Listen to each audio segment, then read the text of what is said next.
Mikell for On the Town with episode 1.9. Thank you for joining us. It's great to have you back.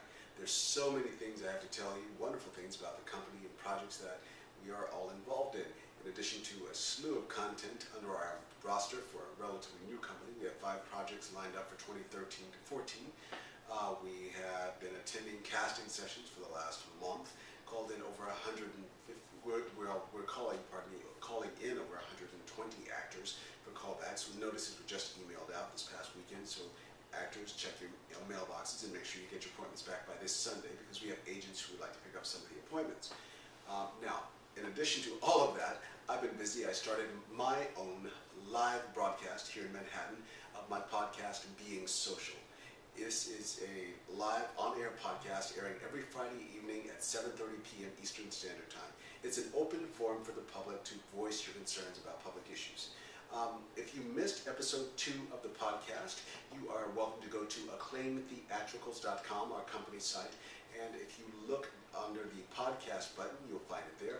In addition to, you'll see on GregoryMikell.com as well as Vimeo and YouTube, we posted some episodes as well. Now, I've also just finished the complete listing of the full season for the roster of season 1. So all the episodes are online for you to see on IMDb, the Internet Movie Database. You can see the titles and the topics, and you can choose any that you might find pertinent to yourself. Don't hesitate to send us an email or give us a ring and let us know, and we will try to bring you on air during this season. And if we don't get you this season, we'll get you for season 2, which will start in the fall. Yeah, I have been busy writing and creating content. It's what I love to do, and I love to hear from you guys. I'd love to give voice to your concerns. That's why I started this project, and it seems to be going really well. So I'm glad to know you appreciate it. And our next episode, episode 4, airs next Friday, May 31st at the same time every Friday at 7:30 p.m. We have a special guest coming on that we think you want to check, and we think you want to call in and ask some questions and listen in. So by all means, do participate. My mantra is be part of the conversation, don't be part of the problem. So again, you can RSVP by going to Eventbrite. They're not a sponsor, but they are hosting this platform for us, so you can, set aside 20 tickets for every episode, all 12 of them. So first come, first serve. If there's something like education that's important to you, I just did one on a student loan crisis, then by all means, give us a ring or send us an email and let us know. We might revisit that topic again, because I think it's affecting a lot of people. Now, before I launch into the vast array of events that are going on in Manhattan right now, I think it's important to remind you that, remember last year we launched a walk-on-roll contest. Well, no one ever solved the trivia questions to those. There were 3 hosted currently still on our website. So what I thought would be fun to do is to give you the answers to those questions. Now, they weren't very difficult. 2 or 3 of them were very mainstream. So here we go. Question 1. This was Greek mythology. The daughter of Acrisius, king of Argos, was imprisoned by her father in a bronze tower because an oracle said that a son of hers would kill him. Anything? Nothing? Dana, D-A-N-A-E. That's right. I know Greek mythology, yada, yada, yada, blah, blah, blah. All right, so we'll do something a little more contemporary for you.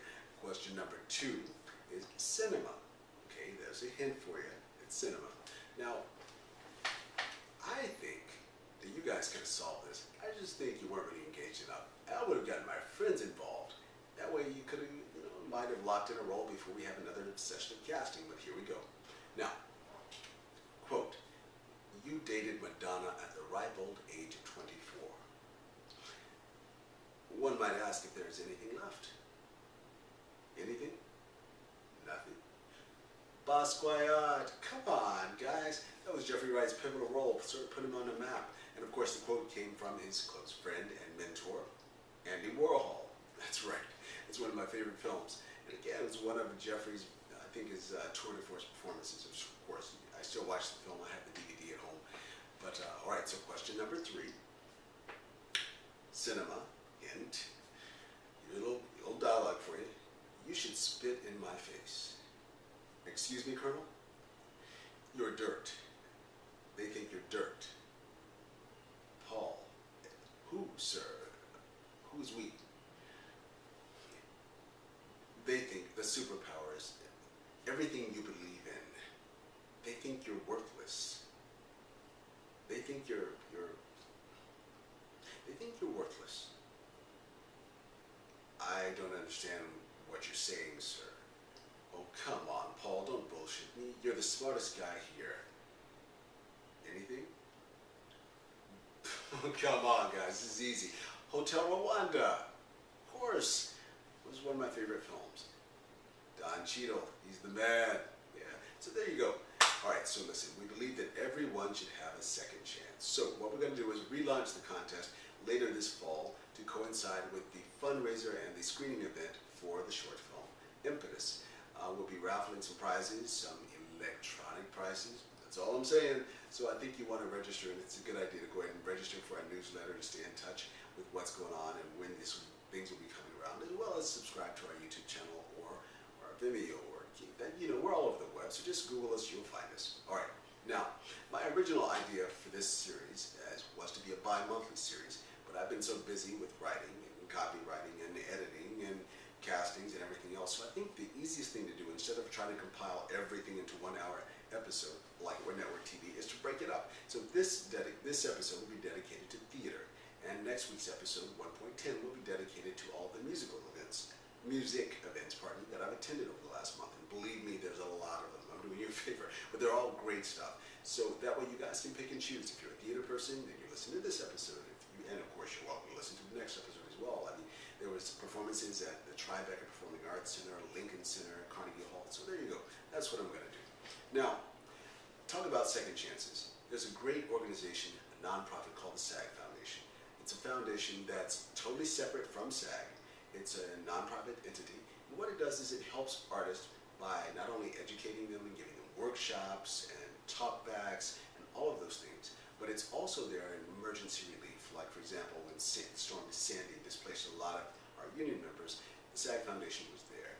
And they've been there for a lot of people for years, and as the organization has grown, they offer so many events throughout the year that it's absolutely one of those nonprofits that you can feel good about donating to because you're helping your fellow artists.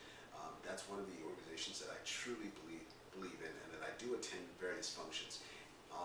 As a matter of fact, I just attended a function this past week to see one of the talkbacks that they hold throughout the year, and it happened to be Keith Carradine. Now, this was a really great storytelling guy, but not only that, he was a guy of great integrity. It's something that I truly believe in, that you can maintain. It takes a lot of work in this business to maintain integrity, but this guy's a really classy guy, and he talked about his discipline and how his dad instilled hard work. Now, I saw Keith in the recent Broadway production of Hands on a Hard Body. It premiered at the Brooks Atkinson Theater here in Manhattan.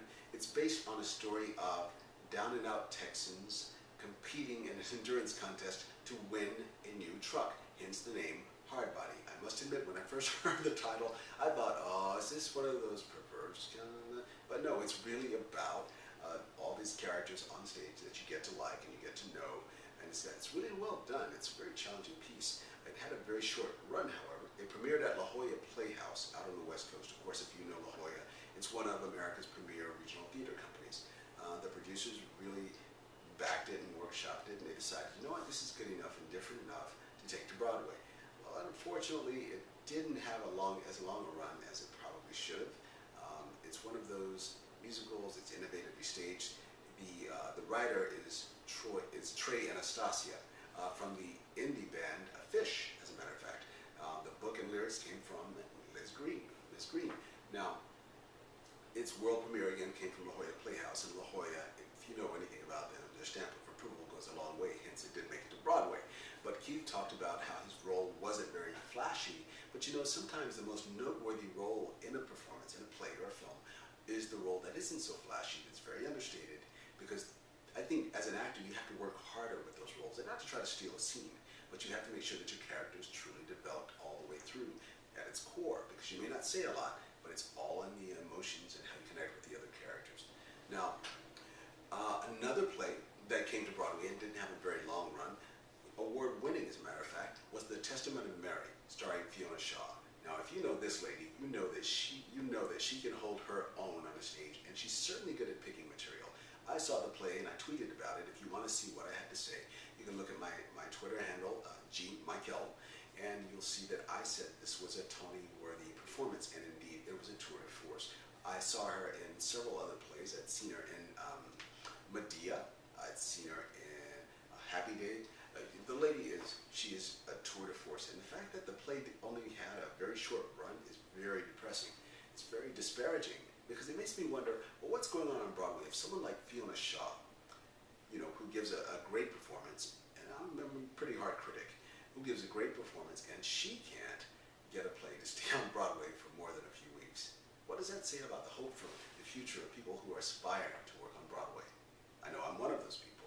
That's one thing that brought me to New York. Playing the boards, that dedicated artistry. Another great play that I saw is The Big Knife, starring Bobby Cannavale. Now, this was a really interesting play. Roundabout did it again. They have a knack for picking a good line of plays. It was really good to see Bobby on stage. I had seen him working on Boardwalk Empire, and of course he's done a number of other things that you've seen in stage and film. But this is the one, Boardwalk Empire. I think it's the one that really showed how solid of an actor he is. So I don't know if it's still running. I'm not really sure. If it is, you definitely want to see it. It's got a solid cast. So again, this is just a recap of what I did over the last couple of weeks in addition to the castings, through Theater Resources Unlimited. Again, actors, look at your mailboxes because the audition notices, the callback notices are there. You guys did a great job and I would like to bring you in. Also, Terry Schreiber gave us a ring and said, hey, Gregory, you're an alum. Why don't you come and check out our showcase, our annual showcase? And I did. And it was a really pleasant evening. There were 20 actors. They did scenes. You really got to, they chose good scenes for them, and they got to really display their talent. So I've also included some of those guys in the callbacks. The auditions are being held mid-June, around the 20th. So 2 days of auditions. I'm looking to fill, like I said, we have 5 projects under our roster for 2013 to 2014.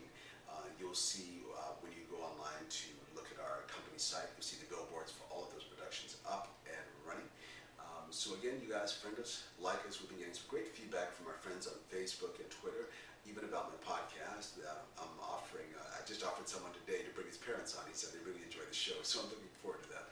And I'm glad to know that it's an effort that, it's my way of giving back to you guys, to the public, because I get frustrated sometimes and I need an outlet to express how I feel, and you can't count on mainstream media to do that, but this is an open forum. It is, again, every Friday evening, 7:30 p.m., broadcast live here in Manhattan. I am your host and moderator, and what you do is you just send us an email at admin, A-D-M-I-N, at acclaimtheatricals.com a week before, or a few days before. After looking at the Eventbrite roster, you just do a search if you don't land right on our homepage of the reservation page on Eventbrite. Just type in podcast being social. You'll see my name, Gregory Mikell, and I've already completed a list of the first season roster with all 12 episodes. We're doing everything from racial profiling and the student loan crisis, the last 2 episodes. We have May 31st, next Friday, we're doing diversity in entertainment. I'm bringing a longtime guest and friend who is an actor on the West Coast. We started studying here in New York together. We were roommates, all that good stuff.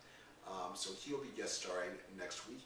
And if you look at the bio of each show, I've included links for each guest who will be coming on the show to take you to their IMDb profile so you can see who they are. In fact, Morgan Freeman recently friended me on Facebook, so I'm hoping that Mr. Freeman might be interested in coming on and imparting some of his talent and wisdom with our show. I'm sure he has a voice and would like to. He has plenty to say.